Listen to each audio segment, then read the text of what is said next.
what started from about 4 to 5 years ago, where I started comparing words from ancient Egyptian languages to every other language I could find around the world. And I started realizing how similar languages could be. Now, it made me curious what was the real root of different languages.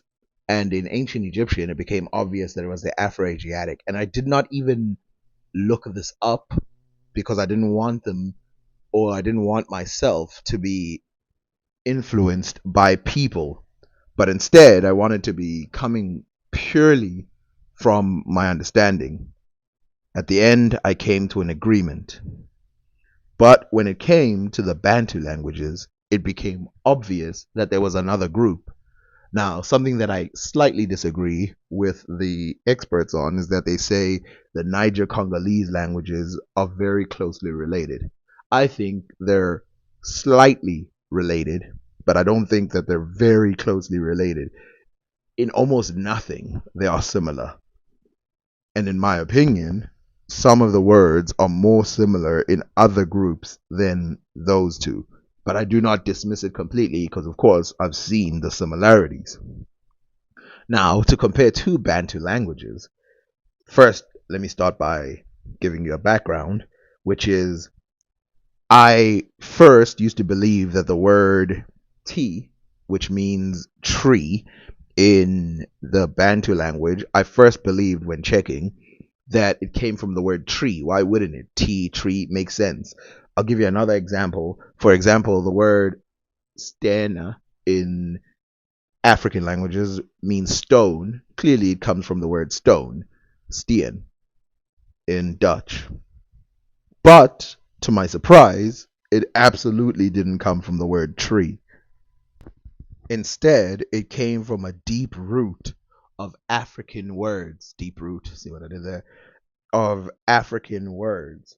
So, for example, if we look here let's look at the black and white one, the one without color.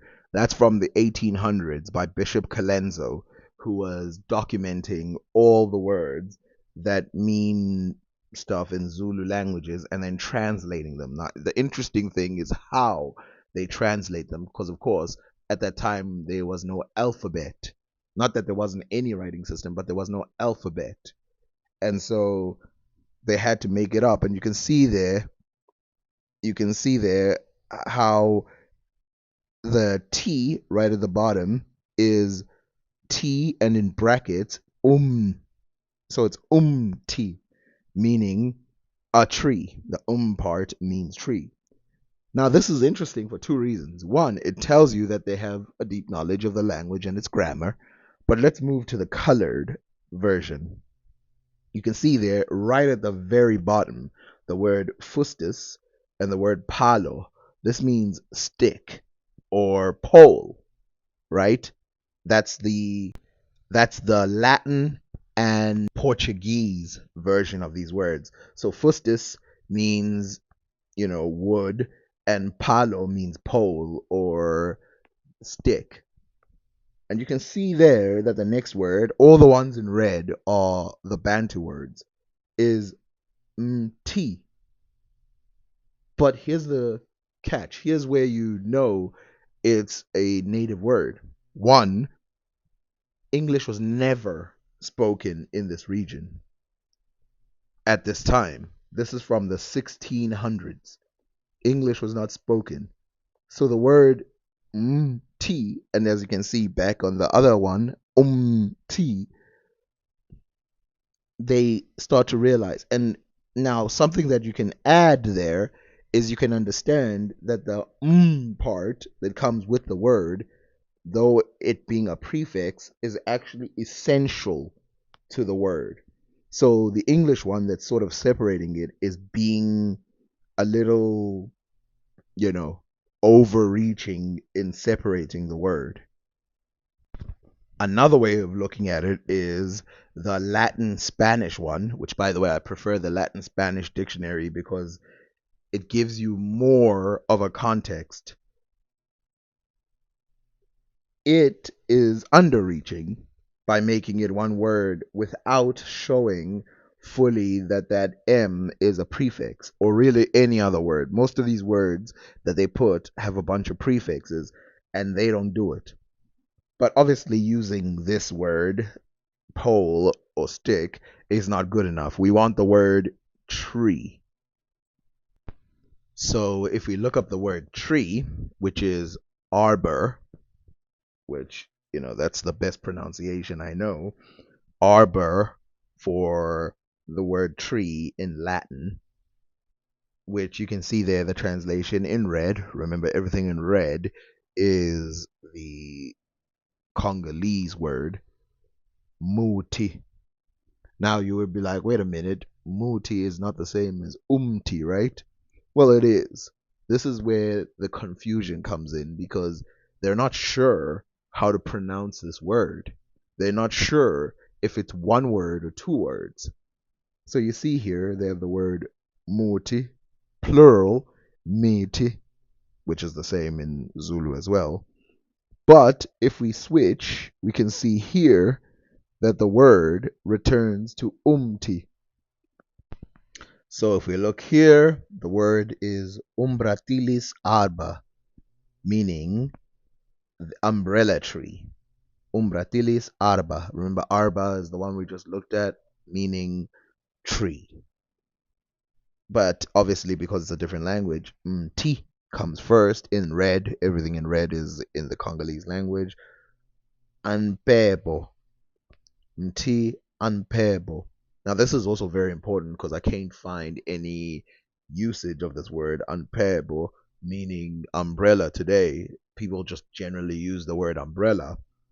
But if we look up in the dictionary, so we look up umbratilis, we can see here cosa umbrosa, which means a shadowy thing or a thing for shade, which obviously is an umbrella. Umbrasulum, right? We can see there. Umbra, sombra, as a sombrero, a umbrella. So we know that this word means umbrella. And so umbratilis arba means umbrella wood or umbrella tree. Now, of course, there's a second thing I want to say about this language. As you can see here, let's look at some of these words for umbrella. You can see here there's a Q, a Q, a Q, an M. The difference between Bantu languages and really any other language around the world is because there's so many prefixes, you can't put them in a dictionary properly. Because I'll give you an example. A cat, I'm going to use English words to translate it. It still works grammatically or in the language, but let's use a cat. In Zulu, it will be ikad, starts with an I. The sky, izulu. Almost any word that is singular will have an I. So there'll be hundreds, maybe even thousands of words that start with the letter I but have nothing to do with each other. So that dictionary will be useless in that sense. But of course, let's look at the word shadow that they use over there, and you'll notice that they don't use certain words. Now, just because they're not in this dictionary doesn't mean they don't exist. For example, the word mtunzi means shadow, which is interesting. You don't see it anywhere over here, but you know that in languages like Nyanja and stuff like that, they still exist today. Now, you're probably wondering why I keep switching between Spanish and Portuguese. That's because obviously the Spanish and Portuguese languages have changed dramatically. Even Latin and Italian have changed dramatically to the point that some of these words are only preserved in the other version. So, for example, this word lintium, by the way, this has nothing to do with Zulu, but lintium, this word lienzo or mulele, this word means linen. So the word mulele is the Congolese version of the word linen or cloth, if you will. So when we look at all these other words, like, okay, did they have a word for linen in the Congolese languages? Here you go. Some words are harder to tell the similarities between the languages. For example, domus over here, which means house, and mus, which I've never heard a Portuguese person say that. I think they always say casa, means house as well. And zo means house. Now, this nzo word is connected to the word at the bottom, nzo. So nzo and nzu are related. They both mean house or hut or anywhere where there's a gathering of living creatures in an area which is enclosed. So a house, in other words. So you can see that this word here, nzo and nzu, are related, but it's not obvious. You would not be able to tell this just by looking at the words and saying they look similar, therefore they refer to the same thing. By the way, the word mus over there does not mean mouse. It does mean house. As you can see here, the word talpa or topo means mouse in the Spanish, Portuguese, Latin languages. And then you can see here this word mpoku in the Congolese language, which is interesting because in Zulu the word mpoku means a mouse.